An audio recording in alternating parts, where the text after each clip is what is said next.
Welcome back to Tranquility du Jour, nourishing conversations about living a full and meaningful life with doses of tranquility.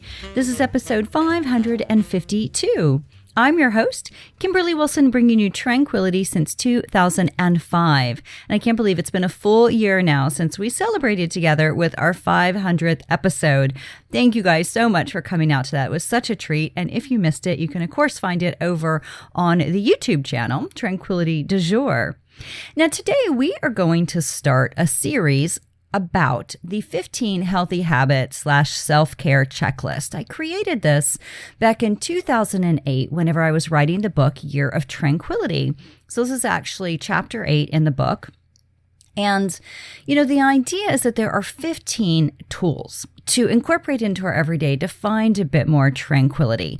Now, of course, you could do one, you could do all, you could do 25. And I'll talk you through what these are. I mean, most of them you're already doing on a regular basis. And the idea is just how to make the experience a bit more tranquil. So today we're going to be talking about restful sleep. See, again, something you're already doing. A warm bath, why those are so fabulous and how to make them even more amazing. Deep breathing and mindful movement. Now, also with the this whole kind of series is this month in the Tranquility du Jour Passholder Collective, TDJ PC. You can find out more about that at kimberlywilson.com/TDJPC. And that's the annual pass. So people who in December or January signed up to be with me for a year, which gave them a kind of like an all-you-can-eat buffet, access to all the events, the virtual retreats, the private pop-ups, bonus events, snail mail, TDJ shopping discounts, things along those lines, TDJ Live, like all the replays, things along those lines, right? So with that, we are studying this and kind of exploring it this month. And so I thought it'd be fun to kind of also bring this to you because I haven't really talked much about this checklist that I created. And I do think it's a helpful tool. And it is something that I do share in many of the virtual retreats. So some of you may be familiar with these, but again, just kind of wanted to talk you through it. Also, a gentle reminder, our next online gathering is September 19th, which is our free TDJ Live. And a reminder, if you miss us live, we will miss you. And the replay is available the following day for $10. So if you are interested, you can sign up for that. There's a link to that in the show notes, which can be found at kimberlywilson.com/552. Also, there is a link in the show notes for the upcoming virtual retreat happening on October 2nd. And registration for that will open later this month, but save the date and the time. It's from 1 to 4. Would love to have you with us. And it's really the opportunity to spend 3 hours kind of exploring the new season and ways to find more tranquility and do a bit of reflection during it. And then the other things that are coming up is the TDJ Lifestyle e-course will be launching this fall. And I created it and released it last fall. So it's a really fun time to think about going back to school. And then you can join the waitlist for that. And then also the waitlist for the TDJ Passholder Collective, because I'll be opening that up at the end of the year for new people and would love to have you consider joining us and spending 2022 with us. So that's it for upcoming things that I wanted to mention and just say a big thank you for your support with all of this.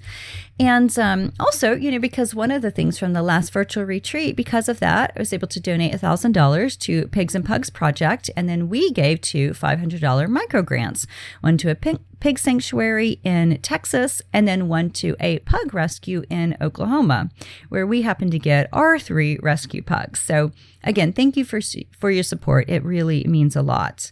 So again, pulling from my latest book, Year of Tranquility, I'm going to share ways to incorporate these tools, but we're just going to start with these 4 out of the 15 today into your everyday to enjoy a bit more of a tranquil flow.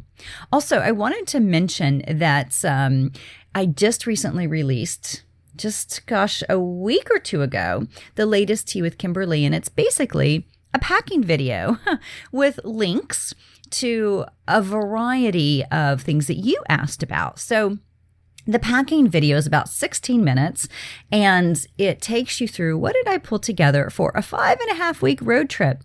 And you know what's funny is I recently was up in New York City, and I packed about the same amount of stuff, not quite as many toiletries, but about the same amount of stuff, and definitely not 21 things. But my suitcase was almost as full as it was for the road trip. Because the thing is like you often want a few pairs of shoes, because if you're walking a lot, you're going to be swapping them out.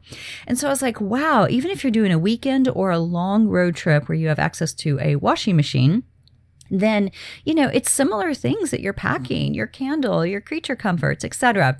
So I had gotten a few questions, one of my skincare routine. So there's a link to that over in that blog post. And I also have a link to it in the show notes. And then a question about my daily powders, and one that I'm sipping right now, which is my daily greens. And I've got a link to that. And then also the vegan collagen powder that I've been using and loving, my gosh, maybe for the past 6 months. And so there's a link to that also. So I just wanted to mention that. Thank you for those of you who asked about that over on Instagram. I put it out on IGTV last week. And then also just wanted to make sure that you saw that there are links and answers to your questions. All right. So now without further ado, let's chat sleep. Now it's funny that we are chatting sleep today because I had a horrible night's sleep last night. And usually sleep is like my happy place, right? I think many people can probably relate to this.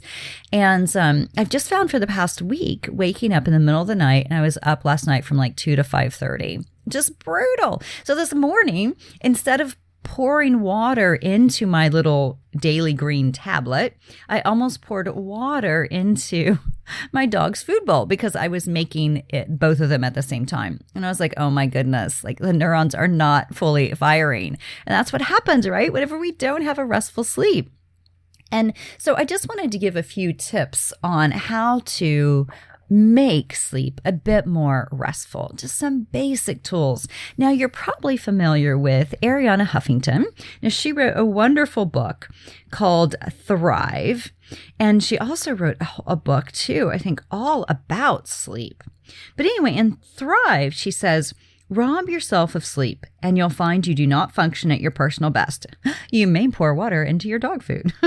This is true of work decisions, relationship challenges, or any life situation that requires judgment, emotional equilibrium, problem solving, and creativity. Okay, so a few things that I've found over the years that help me with sleep, despite the fact it has not been going well this past week. And sometimes that happens when you've got a lot on your mind. And what's funny is I don't really, it's not like I'm in a state of overwhelm. I definitely have felt that. Like 4 years ago, August, I was not sleeping well because I was in the process of selling the studio and there was just so much going on with that, right? So that is understandable. Sometimes we go through those phases. Right now, I'm not sure what it is. I was out in West Virginia at my partner's cabin while he was on a bike tour last week. And so I think, kind of waking up in the middle of the night, I was, I think I was a little scared at times. And so that made sense. But back in DC, I'm like, what has been going on? So I think I just haven't gotten back my rhythm yet. And it is just so freaking important. So a few things that help, of course, going to bed earlier, which I did do last night. I was in bed, lights out at 10. And, that can make a big difference because if we are kind of scrolling through our phone or, staying up later watching TV, whatever it might be, even reading, if you find you're staying up later, if there is a disruption to sleep, then, it can really be tough the next morning. So I find going to bed earlier, definitely avoiding those digital screens to the best of your ability. Typically, if I am not sleeping, like if my partner is out of town or what have you, then I have my phone next to me just in case there's an emergency, right? Otherwise, I like to charge my phone in the other room. So if I do wake up in the middle of the night having trouble sleeping, then I'm not tempted to grab my phone because it's not right there and I'm not going to get up and go into the other room.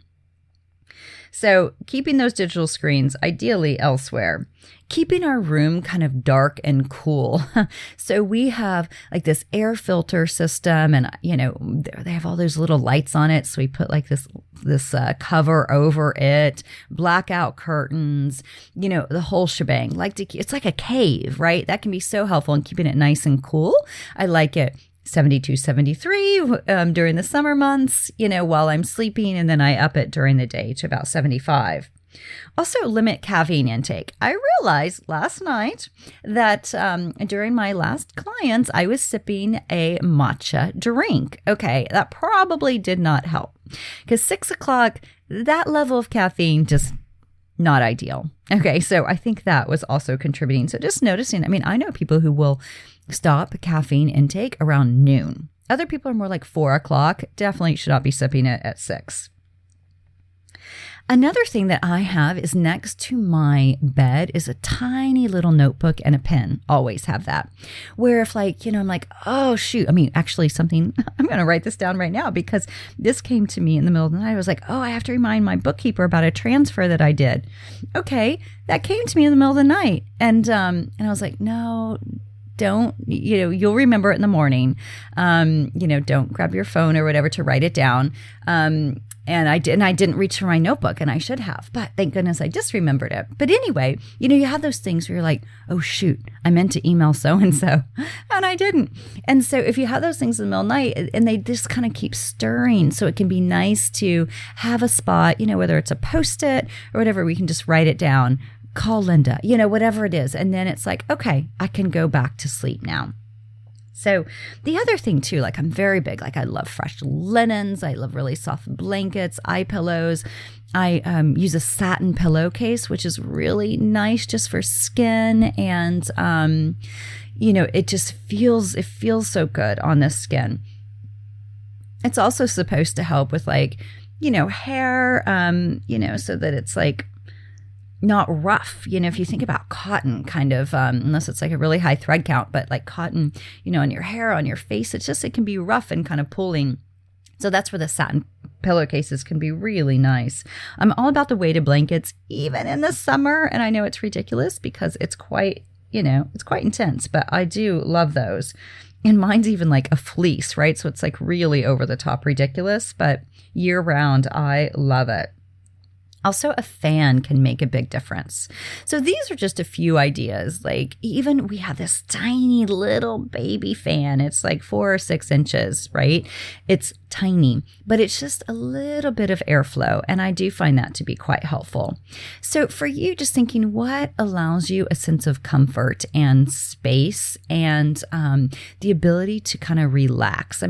Even, lavender scented things, pillow sprays, aromatherapy, essential oils, all that sort of stuff can make a big difference. An eye pillow, really, really lovely. All right, so the second thing I wanted to mention, and you're going to sleep every day. You're going to bathe every day. Ish, right? And so, one of the things that I like to recommend is a warm bath. I love to soak in Epsom salts. And, the interesting thing about ancient times, baths were thought to help cure mental illness, which if you think about it, okay, maybe it doesn't cure mental illness. We don't think of it so much that way now, but it is incredibly therapeutic. So, a few things and ways to make your bath, your bathing time even more special is having candles, music. Sometimes I'll bring in my phone and I'll put on Insight Timer, a guided meditation, reading a magazine, listening to music, aromatherapy, bubbles, almond oil. I haven't done that in a while, actually. That's a great reminder. I would just sprinkle, and then your bathtub is a little slippery the next time you go in, but a little bit of almond oil in there and it just soaks into your skin. It's just so lovely. And, again, it eases muscle aches. I find it very calming and grounding. So, and some people don't have a tub, right? They only have a shower stall. And so if that's the case for you, how can you also create a similar environment?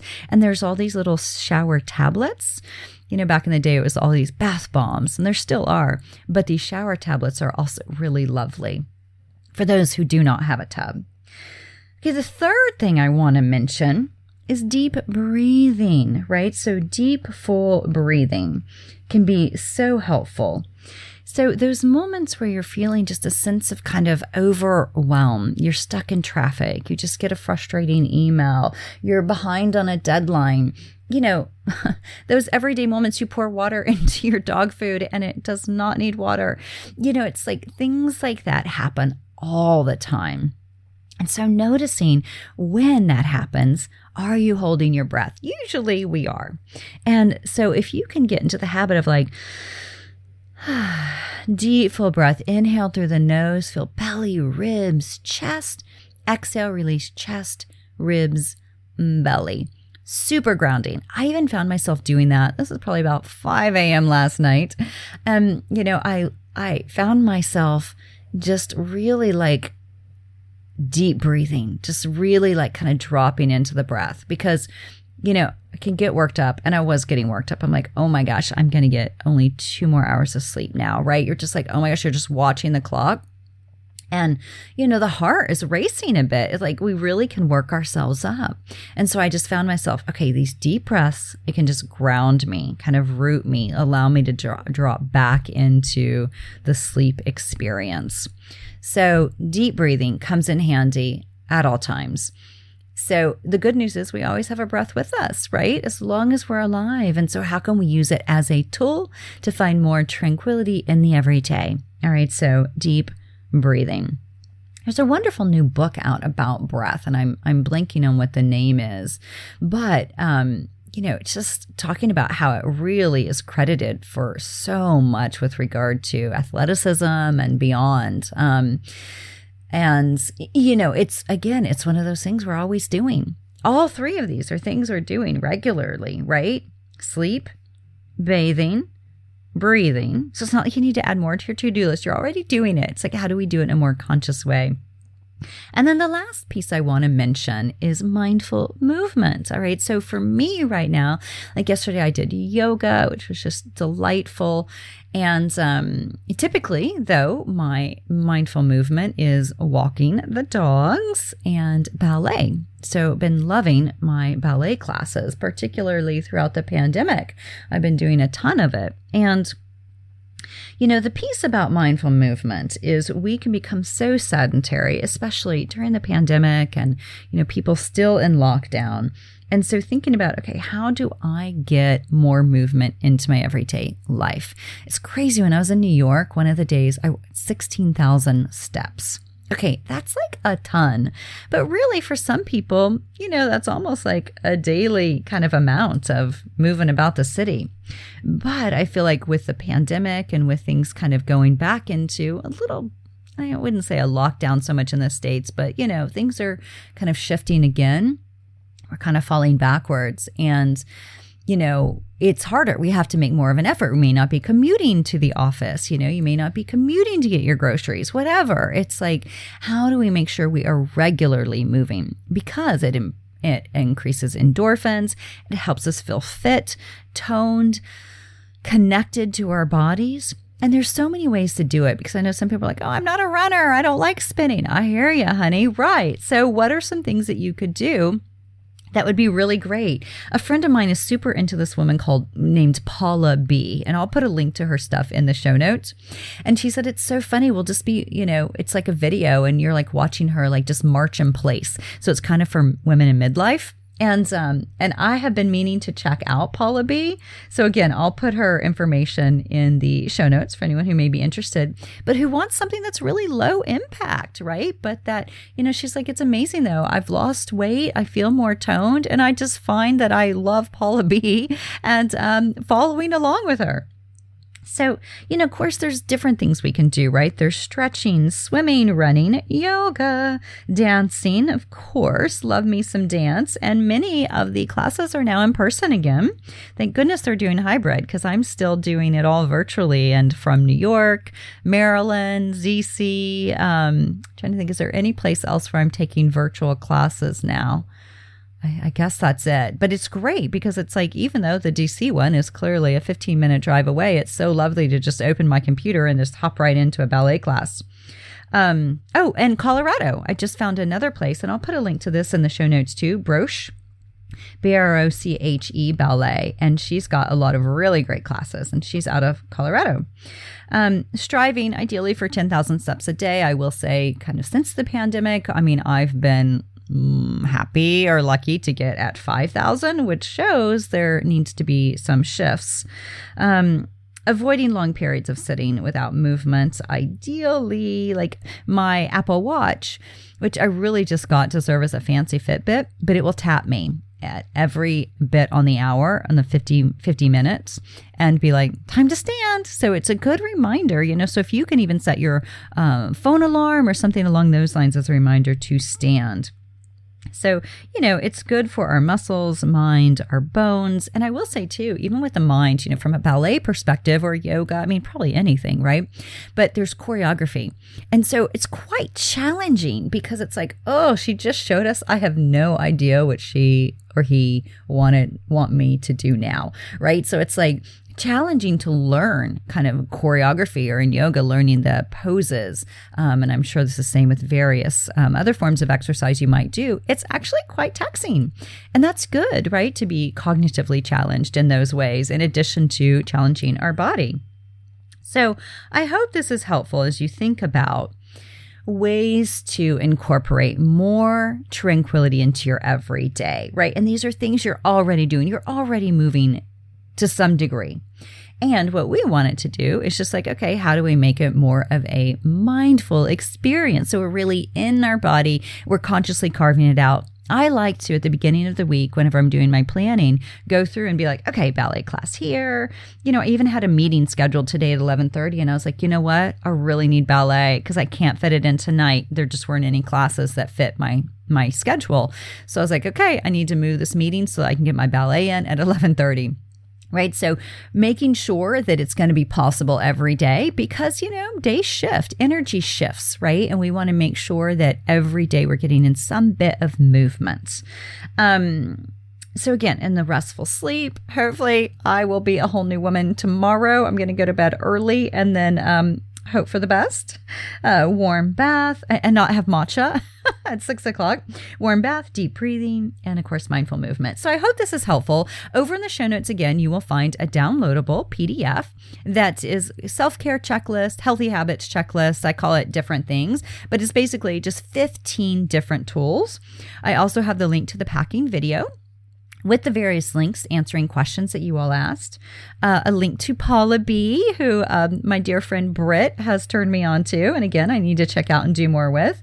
And then Broche Ballet, which is something that I have recently come across and am just loving the classes.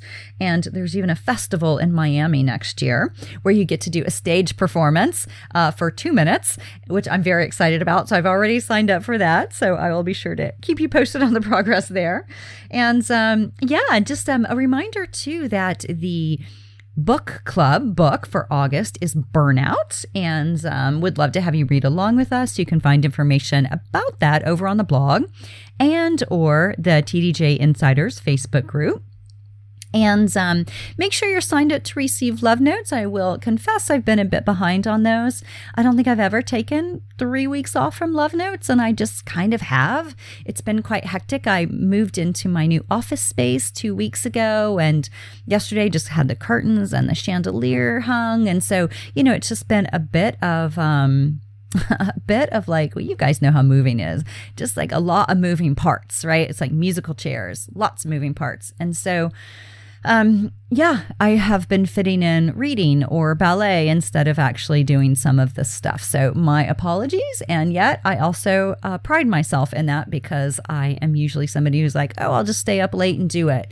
I need to get this done. And I've been like, you know what? I don't need to get it done. It's okay. And it's going to happen. So just a heads up on that. And I may take a little bit of time off in August also. But you'll still have podcasts, and you will still, of course, find me over on the blog and Instagram stories. So please stay in touch and in tune, and then know that kind of fall will be back to normal. Also, there's a link in the show notes to my 6 books and planner, ways to find me on Facebook, Instagram, and YouTube. I mentioned the YouTube channel. And finally, if you have a moment to share a review of this podcast on Apple Podcasts or any of my books on Amazon or Goodreads, I would be so very very grateful. I really appreciate your support, and I wish you a delicious, delightful week ahead. Thanks for tuning in. Namaste.